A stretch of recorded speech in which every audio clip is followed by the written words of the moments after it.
I gotta say, I'm sorry about some of these camera angles in these last couple of videos, especially with the overhead welding.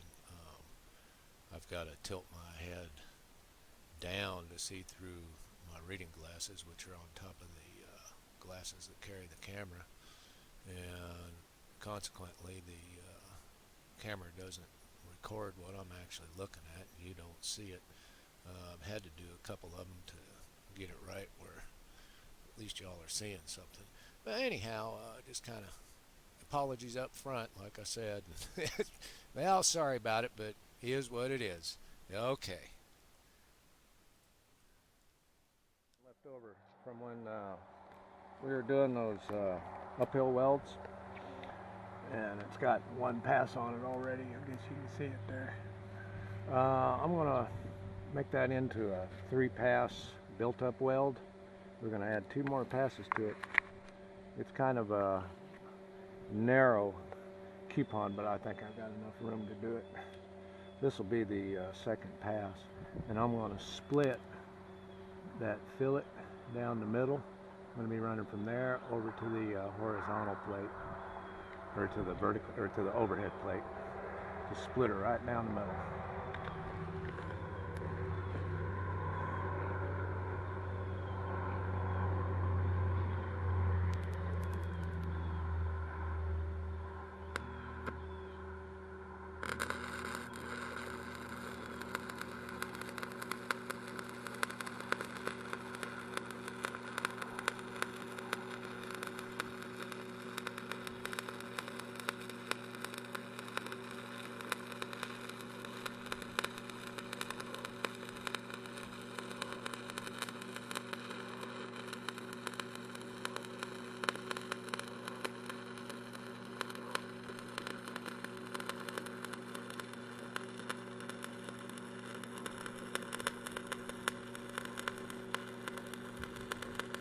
I'm gonna get a little far for my arms to reach, but it's the only angle you can see it with the camera.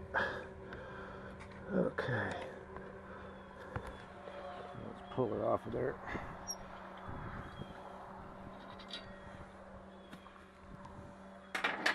Cool down, take a look at it.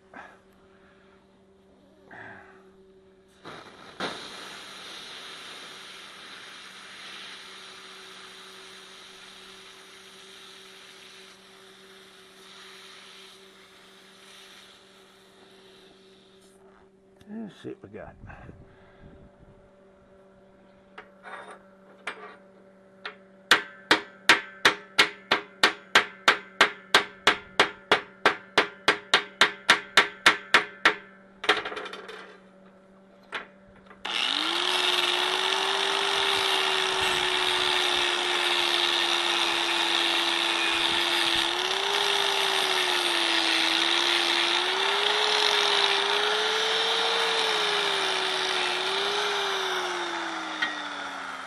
Okay, now I'm ready for my third pass.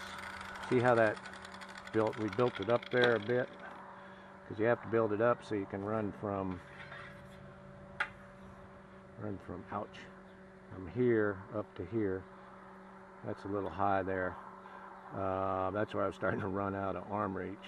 We'll be all right. We'll be able to close that up. You want to be able to see it when I get done with that final pass. We'll go ahead and do the third pass now, which will go from right here on the peak of this bead up to that plate.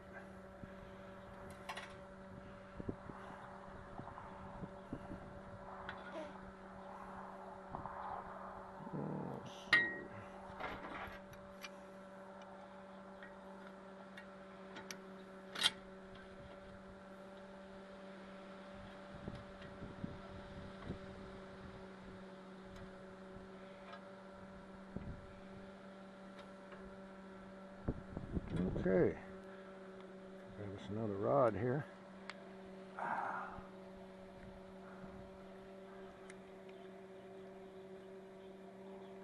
Alright, here we go.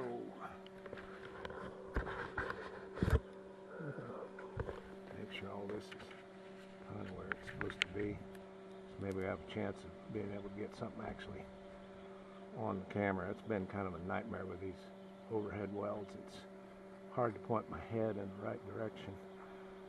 It's hard to get my finger in the glove. All right, here we go.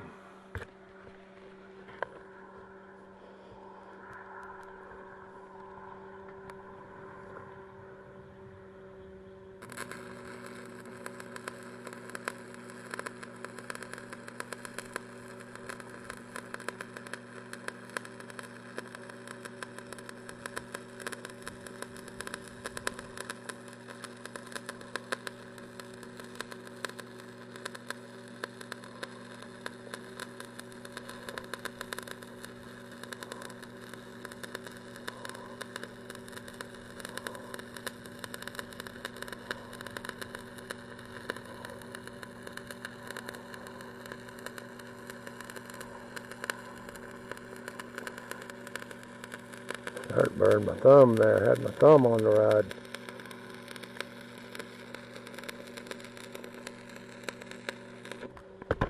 Woohoo, guys!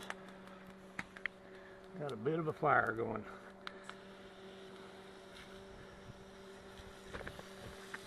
Been kind of dry here. Oh, I got her. Alrighty. Wow. Okay. Let's get that out of there before I burn the whole countryside down.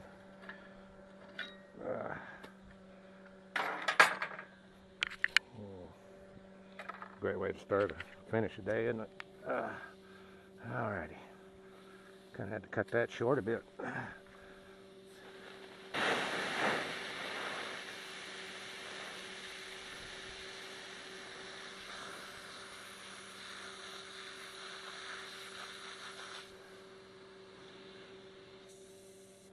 Weather like this, I always have a hose. Even if I wasn't doing this, I'd still have a hose sitting there.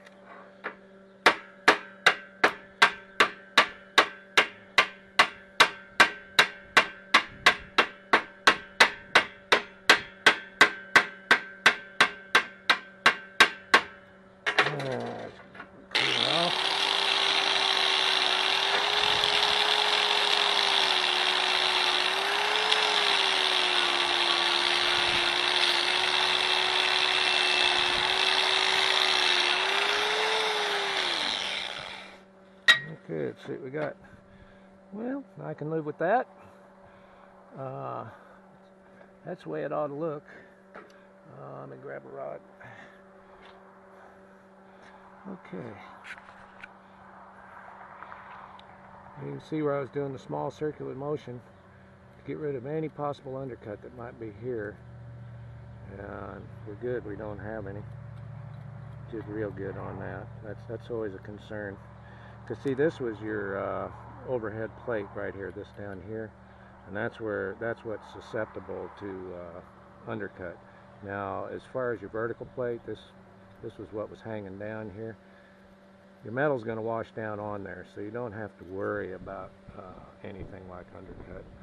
So that kind of takes care of itself. I mean, you just have to keep an eye on it and make sure you've got a nice, good line there, crisp line, or as crisp as you can make it, you know. What you saw under the hood pretty much says it all. I can't think of much to add to it other than, you know, just make sure you split each bead as you go out. You're splitting between here and here. Like if I was going to stack one on top of this, I start there and go up, there and up. But I mean, you know, that would be the span. And you always kind of, you don't want it back in here. You don't want that big ridge sticking up if you can help it. All right, well, that'll give you an idea. And this ought to, like I say, this ought to be the last one for a while, because the rest of them are going to be, anything else would be like a bevel weld on thicker plate. And I'm not working with any thicker plate right now. And I hate to cut up, you know, good metal just for this kind of stuff. But I'm sure I'll run into something where, you know, I've got something thick going on. All right, well, you all take care. It's been fun. Have a good one. You should be able to put your coupons, well, in this case coupons, or in any position, and they should look like they were made in a flat position. Or you should be able to look at something when you're done building it and not be able to tell what position the welds were made in. That's always kind of my fun thing. I kind of strive for that. I put up a couple of pictures of welds here. The first two were the coupon that we just got done doing in the video, and that third picture was one that didn't make the cut. I couldn't get the camera angles right. I was welding and the camera was looking God knows where, but it sure wasn't looking at the weld.